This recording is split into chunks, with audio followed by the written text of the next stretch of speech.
Imaginem só, um medicamento super comum, daqueles que milhões de pessoas tomam, de repente desencadear uma reação tão, mas tão grave, que o corpo começa a atacar-se a si mesmo. E não estamos a falar de uma simples alergia ou uma borbolha. Isto é algo muito mais complexo e perigoso, a síndrome de Dress.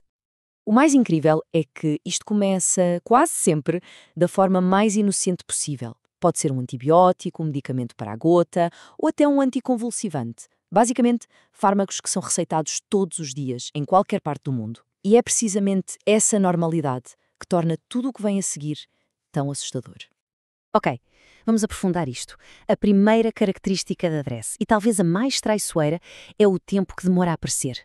Esqueçam as alergias normais, em que os sintomas aparecem em horas ou talvez num dia. Aqui não. A reação pode levar de 2 a 6 semanas para dar sinal de vida. Imaginem o quão difícil é, passado um mês, alguém se lembrar e ligar os pontos. Ah, foram aqueles comprimidos que comecei a tomar. Mas afinal, o que é exatamente a síndrome de Dress? Bem, o nome é comprido. Reação a fármacos com eosinofilia e sintomas sistémicos. O que é que isto quer dizer na prática? É uma reação de hipersensibilidade e grave. São as nossas próprias células de Cesa, as células T, que se viram contra nós. E há 3 sinais clássicos: uma erupção na pele, febre e, o que é realmente preocupante, o ataque a órgãos internos. E o que realmente mete um bocado de impressão é ver como os medicamentos que causam isto são comuns. Nos Estados Unidos, por exemplo, a maioria dos casos vem destes 5: alopurinol, para a gota, vancomicina, um antibiótico forte, lamotrigina e carbamazepina, para convulsões, e o trimetoprime sulfametoxazol, outro antibiótico. São nomes que provavelmente muitos já ouviram ou até têm na caixa de remédios em casa. E é mesmo muito importante sublinhar a gravidade disto. Sim, é uma síndrome rara, mas não é de todo uma coisa leve. A taxa de mortalidade documentada nos Estados Unidos anda à volta dos 5%.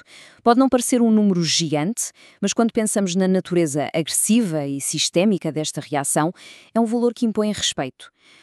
E agora, vamos ver os sinais de alerta. E aqui é que a coisa se complica, porque eles podem ser mesmo muito enganadores e parecer-se com 1001 outras doenças.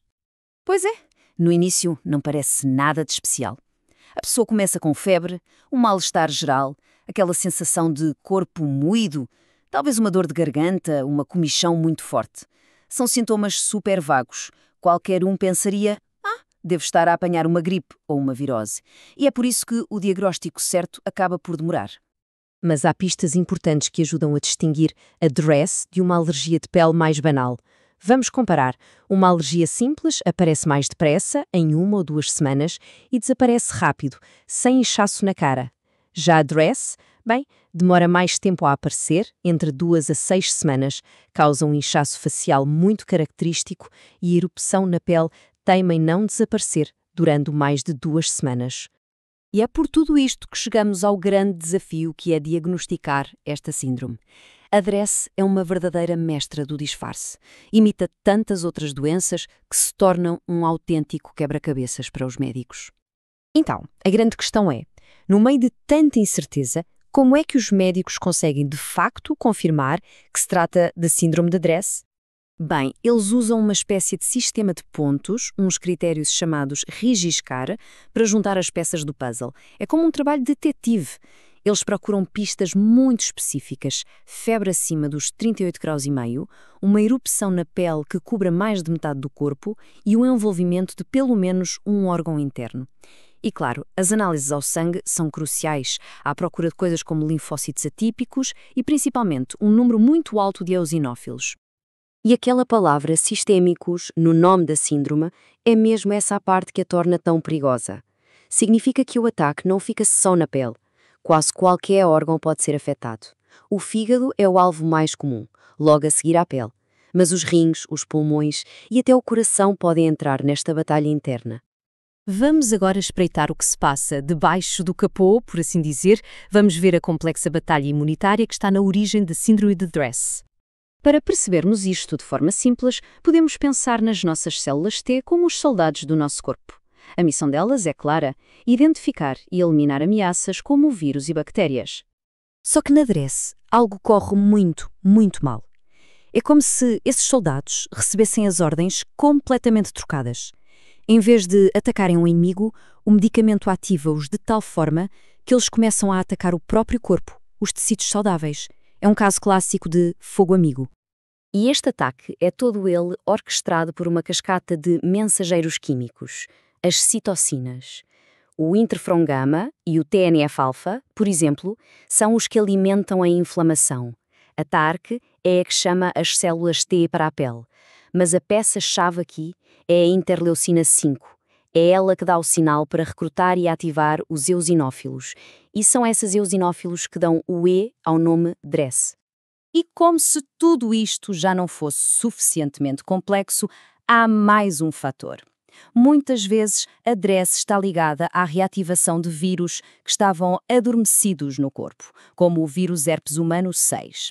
Esse vírus acorda umas 2 ou 3 semanas depois dos primeiros sintomas e pode piorar muito a doença, tornando a recuperação ainda mais difícil.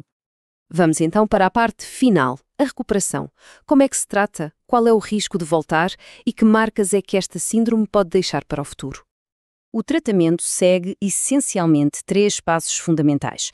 O primeiro, e o mais óbvio e urgente, é descobrir qual foi o medicamento culpado e pará-lo imediatamente. O segundo é usar corticoides sistémicos para desligar essa resposta imunitária exagerada. E o terceiro, que é absolutamente crucial, é reduzir a dose desses corticoides de forma muito, muito lenta. Um processo que pode levar de 6 a 12 semanas, por qualquer pressa, pode levar a uma recaída. Mas, mesmo depois da fase aguda passar, a DRESS pode deixar ecos duradouros. Infelizmente, mais de 10% das pessoas que passam por isto acabam por desenvolver complicações a longo prazo. Estamos a falar de problemas crónicos nos órgãos, o aparecimento de novas doenças autoimunes, como problemas de tireoides ou lúpus, e até consequências psicológicas, como o medo de tomar qualquer tipo de medicamento. E estas coisas podem aparecer anos depois.